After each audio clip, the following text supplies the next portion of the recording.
সম্মানিত দর্শক শ্রোতা, আসসালামু আলাইকুম। প্রাথমিক স্বাস্থ্যসেবা চ্যানেলে আপনাকে স্বাগতম। আমি বরাবরের মতো আপনাদের সামনে কথা বলছি কমিউনিটি প্যারামেডিক চিকিৎসক মোহাম্মদ মুস্তাফিজুর রহমান, মেডিসিন, মা ও শিশু, চর্ম ও যৌন রোগে অভিজ্ঞ। আজকে আপনাদের সামনে যেই ওষুধটি নিয়ে আলোচনা করব সেটি হচ্ছে যে কৃমির কোন ওষুধটি সবচেয়ে ভালো, শক্তিশালী এবং কৃমির ওষুধ খাওয়ার সঠিক নিয়ম, সঠিক ডোজ ইত্যাদি নিয়ে আলোচনা করব। আপনারা অলরেডি স্ক্রিনে সেই ওষুধের ছবি দেখতে পেয়েছেন, অর্থাৎ শিশুদের জন্য, বড়দের জন্য, সবার কিভাবে খেতে হবে, কতদিন পর খেতে হবে, কোন বয়সে কি পরিমাণ খেতে হয়, সব কিছু নিয়ে আলোচনা হবে। তবে তার আগে বলে নিতে চাই, যারা অলরেডি আমার এই প্রাথমিক চিকিৎসা বিষয়ক চ্যানেলটিকে অলরেডি সাবস্ক্রাইব করেছেন তাদেরকে অসংখ্য ধন্যবাদ। আর যারা এখনও সাবস্ক্রাইব করেননি কিন্তু প্রাথমিক চিকিৎসার বিষয়ে জানতে আগ্রহী এবং প্রাথমিক চিকিৎসার ওষুধপত্র সম্পর্কে জানতে ভালোবাসেন, তারা এখনই আমার চ্যানেলটিকে সাবস্ক্রাইব করে দিন এবং পরবর্তী ভিডিও পাওয়ার জন্য বেল আইকনটি বাজিয়ে দিন। দর্শক শ্রোতা, আপনারা জানেন, অনেকেই আবার অনেকেই হয়তো জানেন না, কৃমি কিন্তু আমাদের প্রত্যেকের শরীরের অত্যন্ত ক্ষতিকর একটা প্রাণী। এই কৃমি আমাদের অন্ত্রে বসবাস করে, আমাদের রক্ত চুষে নেয়, আমাদের শরীরের রক্তের ঘাটতি অর্থাৎ পুষ্টিহীনতা, শিশুদের স্বাভাবিক বৃদ্ধি ব্যাহত করা, শিশুদের খাবারের প্রতি রুচি নষ্ট করা, শিশুদের বমি হওয়া, নানাবিধ রোগের সৃষ্টি করে হচ্ছে এই কৃমি। তো এই কৃমিটাকে একদম সঠিক কৃমির ওষুধ খাওয়ার যে নিয়মটা, সেটা হচ্ছে যে শিশুদের একটি নিয়ম, বড়দের আরেকটি নিয়ম। আবার কৃমির ওষুধ খাওয়া নিয়ে অনেকের মধ্যে অনেকের বিভিন্ন ধরনের প্রশ্ন রয়েছে। অনেকে এসে জিজ্ঞেস করেন গ্রীষ্মকালে বা গরমকালে কৃমির ওষুধ খাওয়া যাবে কিনা। আসলে কৃমির ওষুধ গরমকাল, শীতকাল, বর্ষাকাল যে কোনো সময়, সবসময় খাওয়া যায়। এটি খাওয়ার নির্দিষ্ট কোনো সময় নেই। আপনার সংক্রমণের ধরন দেখলেই, বুঝতে পারলেই আপনি অবশ্যই আপনার শিশুকে বা আপনি নিজে কৃমির ওষুধ সেবন করবেন। এখন আপনি হয়তো বলতে পারেন যে কৃমির সংক্রমণের লক্ষণটা কিভাবে বুঝবো। আপনাদের শিশুদের দেখবেন যে যেসব শিশুর কৃমির সমস্যা রয়েছে তারা রাত্রে হঠাৎ করে ঘুমাতে ঘুমাতে কান্নাকাটি করে উঠবে, এটা একটা লক্ষণ। আর দ্বিতীয় হচ্ছে যে অনেক শিশু দেখবেন হাতটা অর্থাৎ পায়খানার রাস্তার চুলকানোর চেষ্টা করবে, ঘুমের ঘোরে হোক বা অন্য কোনো টাইমে হোক। তো এই যে শিশুদের লক্ষণগুলো। আর বড় মানুষেরা তো অবশ্যই তাদের পেটে কৃমি হলে গ্যাস্ট্রিকের বিভিন্ন সমস্যা হয়। অনেক সময় অনেক লক্ষণ দেখে আপনারা বুঝতে পারেন যে কৃমির সমস্যা হচ্ছে।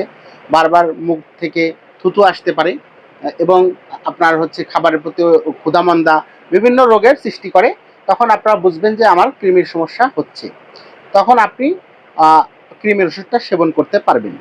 আর নর্মালি যেসব শিশুর বয়স 2 থেকে 5 বছর তারা আক্রান্ত হয় বেশি, কারণ তারা কিন্তু পরিষ্কার পরিচ্ছন্ন ওইভাবে থাকতে পারে না।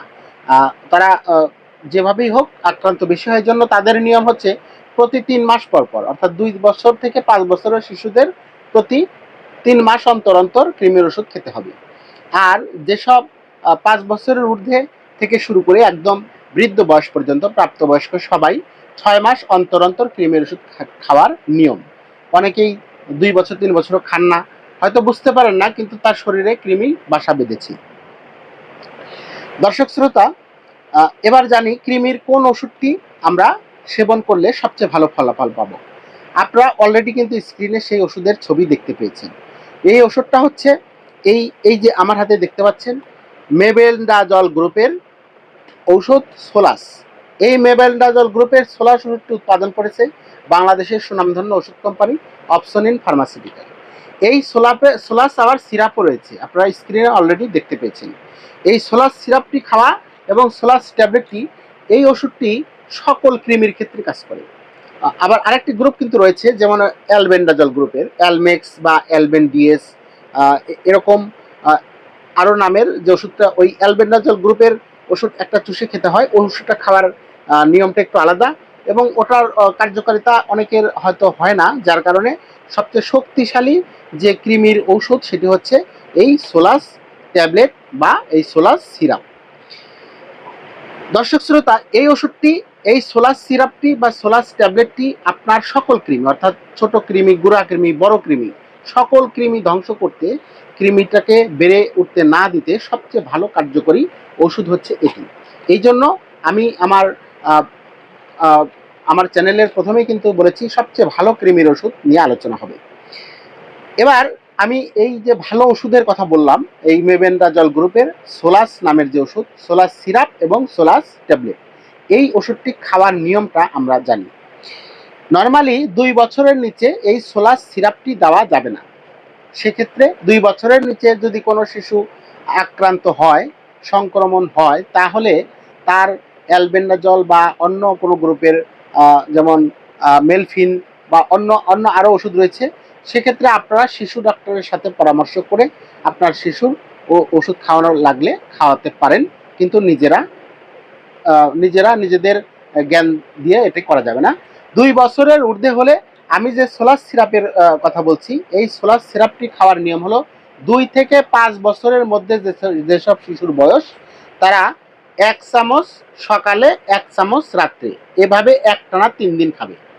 এই সোলাস সিরাপের মধ্যে ঔষধি আছে 6 চামচ, অর্থাৎ 3 দিন যদি সকালে রাতে একটানা খায়, তাহলে 1 চামচ করে খায়, তাহলে কিন্তু ওষুধটা শেষ হয়ে যাবে, তার ডোজটাও কমপ্লিট হয়ে যাবে।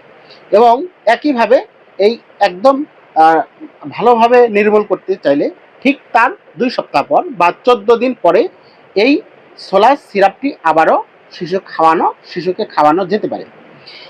আর বড়দের জন্য সোলাস ট্যাবলেট, অর্থাৎ এই প্রতিটা পাতায় দেখাচ্ছি, এই যে একটা দাগ দেওয়া আছে, মাঝখানে ছোট ছোট করে দাগ, চিকন করে দাগ দেওয়া আছে, অর্থাৎ এই যে 6টা ট্যাবলেট, 6টা ট্যাবলেট, 6টা ট্যাবলেট, এই প্রতি 6টা ট্যাবলেটই বড় মানুষ একজনের জন্য, অর্থাৎ 3 দিন খেতে হয় 2টি করে, প্রতিদিন 2টি করে 3 দিন, তাহলে 6টি একজনার।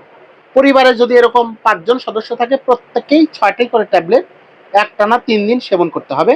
তাহলে আপনার পেটে বা অন্ত্রে যদি কোনো বড় কৃমি, ছোট কৃমি, গুঁড়া কৃমি, যে কোনো ধরনের কৃমি থাকুক, ইনশাল্লাহ সেটি থেকে আপনারা পরিত্রাণ পাবেন। দর্শক শ্রোতা, আমার এই চ্যানেলে আমি গুরুত্বপূর্ণ বিভিন্ন প্রাথমিক চিকিৎসার বিভিন্ন ওষুধ নিয়ে প্রায়ই ভিডিও আপলোড করে থাকি। প্রতিদিন সম্ভব হয় না, 2-3 দিন পর পরে সন্ধ্যা 7টা থেকে রাত 10টার মধ্যেই একটি করে ভিডিও আপলোড করি। আপনারা আপনাদের সময় বুঝে আপনারা এই ভিডিওগুলো না টেনে সম্পূর্ণ ভালোভাবে দেখবেন। ভিডিও চ্যানেলে ঢুকে অনেকগুলো ভিডিও দেওয়া আছে, সকল আপনার প্রয়োজনীয় কোন ওষুধটি সেই সম্পর্কিত ভিডিওটি আপনি না টেনে সম্পূর্ণ দেখবেন। এতে করে আপনার প্রাথমিক চিকিৎসার বিভিন্ন ওষুধপত্র সম্পর্কে আপনার একটা ভালো ধারণা হবে। আপনার পরিবারের, আপনার আত্মীয় স্বজনের বা আপনার নিজের প্রয়োজনে আপনি খুব সহজেই ভালো একটা সিদ্ধান্ত নিতে পারবেন। প্রাথমিকভাবে আপনি নিজেই ট্রিটমেন্ট দিতে পারবেন।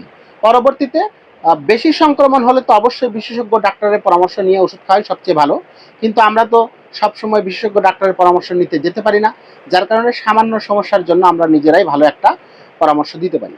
আর সেই জন্য এই চ্যানেলের প্রতিটা ভিডিও না টেনে সম্পূর্ণ মনোযোগ সহকারে দেখবেন, ইনশাল্লাহ প্রাথমিক চিকিৎসা সম্পর্কে ভালো ধারণা আপনার হবে। আপনার এই জ্ঞানটা কেউ ছিনিয়ে নিতে পারবে না। দর্শক শ্রোতা, এরকম আবারও কোনো ভালো কোনো ওষুধের কার্যকারিতা, সেবন বিধি, ব্যবহার বিধি নিয়ে আপনাদের সামনে হাজির হব। সে পর্যন্ত সবাই ভালো থাকুন, সুস্থ থাকুন। আল্লাহ হাফেজ। আসসালামু আলাইকুম।